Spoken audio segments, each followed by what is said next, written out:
William, tu m'entends? Ouais, ça va? On dirait que t'es au fond d'un gouffre, eh. Ah, tiens, tu sais quoi, ça me fait penser? Non, vas-y. Les gouffres les plus profonds de la planète sont au fond des océans, les abysses. Elles peuvent aller jusqu'à 11 000 mètres de profondeur. Waouh! Et il y a même des poissons qui vivent dedans. Les océans, qui recouvrent plus de 70% de la surface de la planète, nous cachent bien des secrets. Et l'on n'a découvert qu'en 1977 grâce au submersible américain Alvin. Oh, j'y viens. Oh. Bon, alors, le fond des océans est loin d'être plat. Je dirais même plus, très loin d'être plat. Les dorsales, là, sortes de montagnes sous la mer, abritent en leur centre une intense activité géologique, notamment des monts hydrothermaux, ou plus communément fumeurs noirs. Ces fumeurs noirs nous cachent une importante source de vie. Mais comment la vie peut-elle se développer au fond des abysses? Et dis, il doit faire très sombre au fond des océans. Comment ils font les poissons pour mieux voir? Eh bien, dès 200 mètres de profondeur, dans la couche oligophotique, les poissons ont développé, au fil des millénaires, des énormes yeux pour mieux voir dans le noir. Ouah, les poissons, ils ont donc évolué, mais même s'il n'y a pas de lumière, ça sert à rien d'avoir des yeux. En effet, à partir de 1000 mètres, dans la zone aphotique, il n'y a plus aucune lumière. C'est pourquoi les poissons des abysses produisent eux-mêmes leur propre lumière. C'est la bioluminescence. Donc les poissons brillent dans le noir. C'est un peu ça.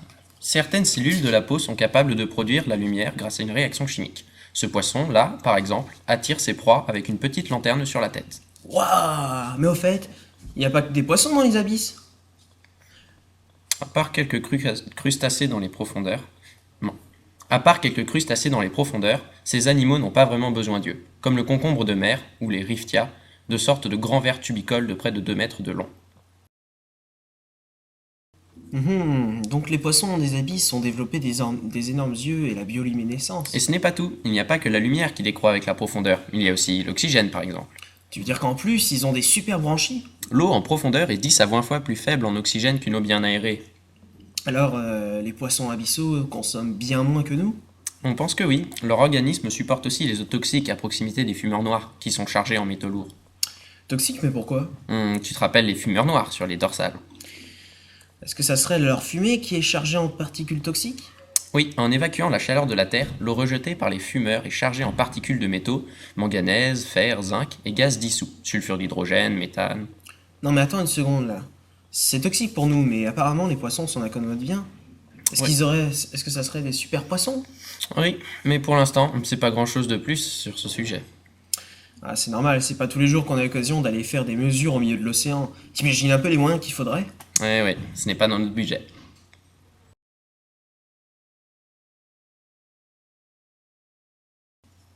Et la pression, elle doit être énorme. Tu sais, je me souviens l'été dernier, lorsque je faisais de la plongée avec mon cousin Maurice Oui, enfin bref.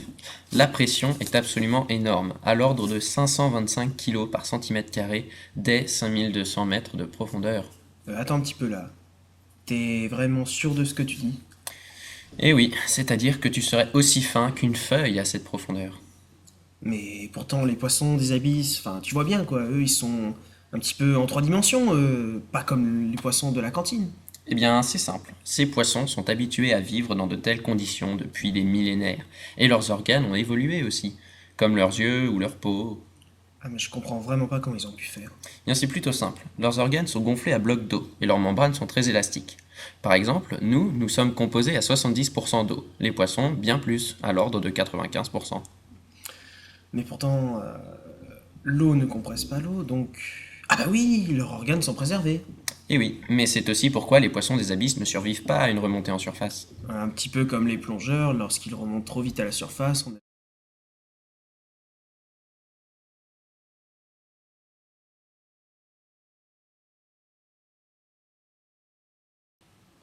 Hé Adrien! Pourquoi il fait aussi froid ici? J'essaye de recréer la température du fond de l'océan. Mais t'es un malade là, il va faire vraiment 2 degrés! Presque zéro en effet. Oh mais arrête! À de jouer! Bon. Au fait, tu sais que toutes les formes de vie abyssales sont obligées de vivre à une telle température ou presque toute leur vie? Ou presque, mais. Eh bien, Comment ça? les températures proches des fumeurs noirs atteignent jusqu'à 350 degrés. Hein? De l'eau à 350 degrés, mais je ne savais pas que c'était possible. Eh bien, l'eau, chargée de particules de soufre et autres, qui sort des fumeurs noirs, a infiltré le plancher océanique, s'est réchauffée dans les profondeurs de la Terre, vers 400 degrés, et ressort à 350 degrés. Mais c'est à cause de la pression phénoménale des profondeurs que l'eau reste sous forme liquide. Et est-ce que des poissons et des crustacés peuvent vivre à cette température? Eh bien, presque toute forme de vie dans les abysses vit juste à côté, là où les températures commencent à descendre, à environ 30 ou 50 degrés, ce qui est bien plus vivable. Ces formes de vie, dites chimiotrophiques, utilisent les minéraux recrachés par les fumeurs et la température dégagée pour créer leur énergie. Mais est-ce que ça serait pour remplacer la lumière et donc la photosynthèse? Oui, cela a été découvert il y a seulement quelques années.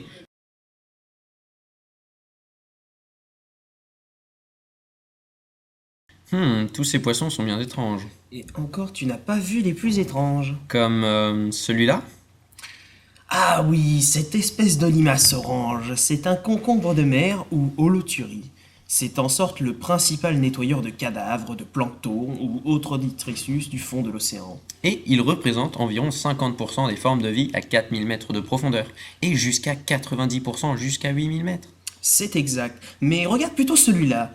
On ne sait ni pourquoi ni comment, mais ces créatures ont créé une espèce de bulle de verre au fond de l'océan et elles s'y accrochent en permanence. Cette cynophore vient du fond de l'océan Arctique.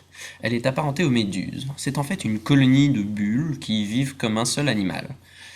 Elle est aussi bioluminescente, et ces espèces de flammes oranges sont en fait ses tentacules. D'accord, mais regarde plutôt le grand gousier. Cet animal, qui fait environ 60 centimètres de long, peut avaler des proies jusqu'à 2 fois plus grandes que lui.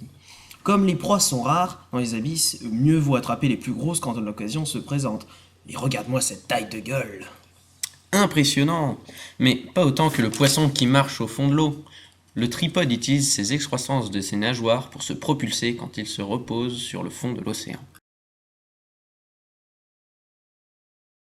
Ah ouais, d'accord, un petit peu comme un jet privé au décollage. Eh bien, je pense que tout a été dit. Ou plutôt tout ce que l'on sait a été dit, parce qu'il reste encore de très nombreuses zones d'ombre au fond des océans. Et je suis sûr que les abysses nous livreront tous leurs secrets, crois-moi. Évidemment, mais cela peut prendre un petit peu de temps, vu que les solutions de ces mystères sont cachées au plus profond de nos abysses marines. Eh bien, patience alors. Et on se revoit dans une dizaine d'années pour tout ou presque les réponses sur les formes de vie abyssale. En espérant bien sûr que ces pas sorcières existent encore.